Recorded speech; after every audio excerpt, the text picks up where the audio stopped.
What's going on, everybody? As you can see here, I got the 20 long sitting next to the cube, and basically what I'm going to do is to make this easier, I'm actually going to I do have the tripod set up over here. I'm going to move the rock into this the 20 long, and since it's lower, I'm going to siphon a decent amount of water directly into it and then scoot everything into place. So this should be interesting. And just for the video's purpose, I have one of my Ocean Revives sitting over top of the 20, and I might need to use it over the 20 long. I don't know if that Kessil is going to be enough light no matter how high I get it, but that's something I'll address whenever I get to that point. But here we go. I'm going to document as much of this process as I can. Shouldn't take that long, really. Draining the sump will be somewhat difficult, but I plan on getting the tank as empty as possible and then scooting everything out as far as the cube is concerned, away from the wall, and should be pretty easy after that. So I don't know. We'll see what happens. Stay tuned.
All right, so let me throw a little disclaimer out there.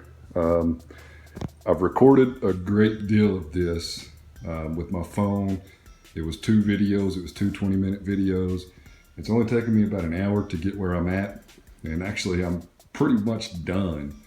I still need to get the sump emptied and get this all the way emptied and get the sand out of it, and then I'm going to clean it. I'm just trying to get the 20 long set up, and then I'll focus on cleaning all this up or whatever.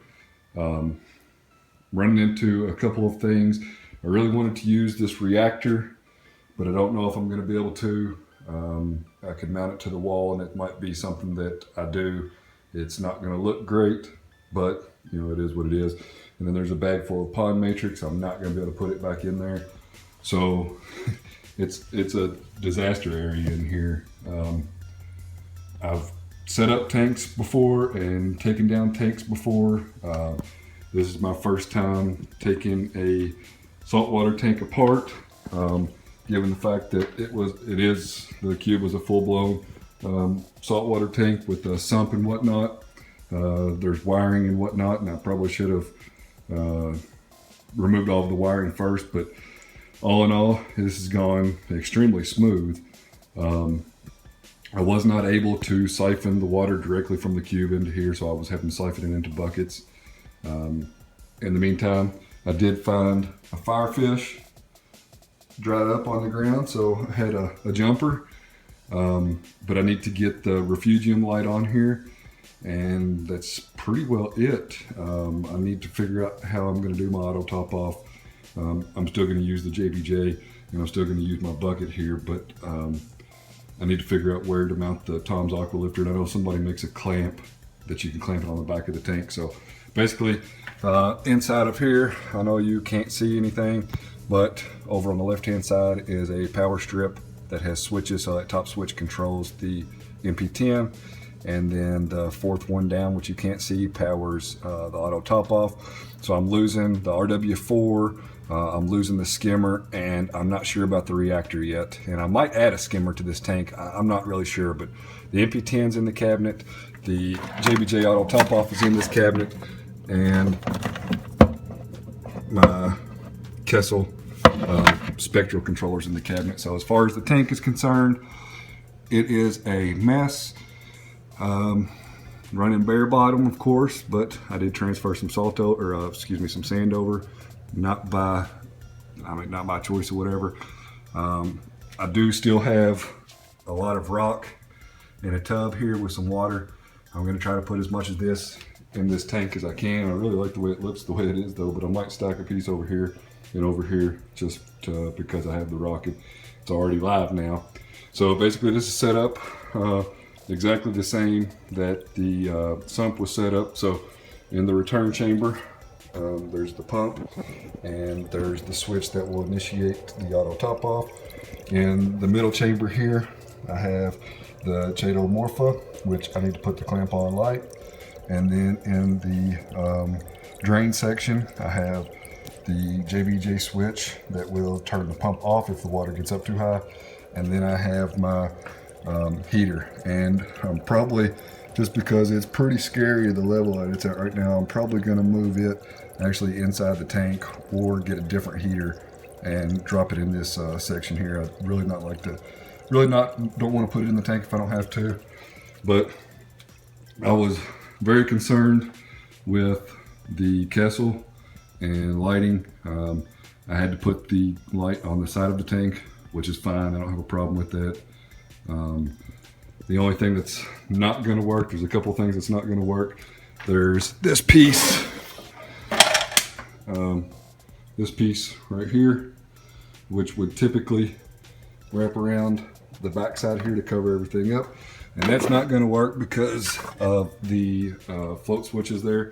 And then I have this piece, which is actually made to go in this fashion to cover up all of the wiring, and of course that's not going to fit either. So for the time being, it's not going to be very pretty, but it's going to allow me to get the cube cleaned, hopefully sold, and this will be functional, and what I'm looking for is functional, and I've learned a lot. So that's the huge thing, is I have learned a lot. So stay tuned, and I'm going to try to get the sump drained out now, start washing everything, and I'm going to fill it up with fresh water and run some vinegar through it for a couple days. So this is where we're at. I've got everything hooked up, minus the auto top off, and it's of course it does look slam packed, and it is. This is the only rock that I have left over, so there's a bag of pond matrix down there, and that's the remaining rock or whatever.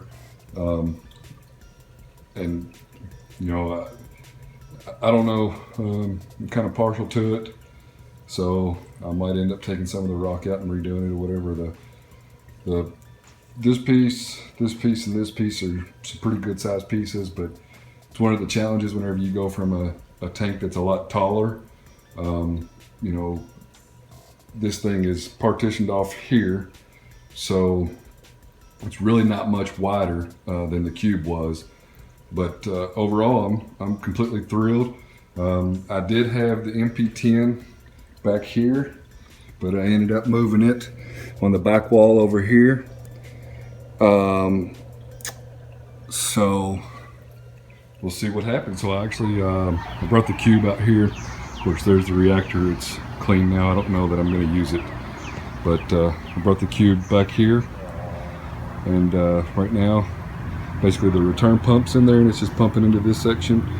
The RW4 down here, and then the skimmer, and that's just water and vinegar, and I'm fixing to drain it and spray it out a couple times, and then set it up in the garage and just run water and vinegar through it for a couple days, and then just run water through it. So real quick here, here is a comparison. On the left you have the DIY Refugium light, and on the right you have the JBJ Nano Glow, and it's a really bright light. It's pretty cool light. But thanks for watching. Be sure to like, comment, and subscribe.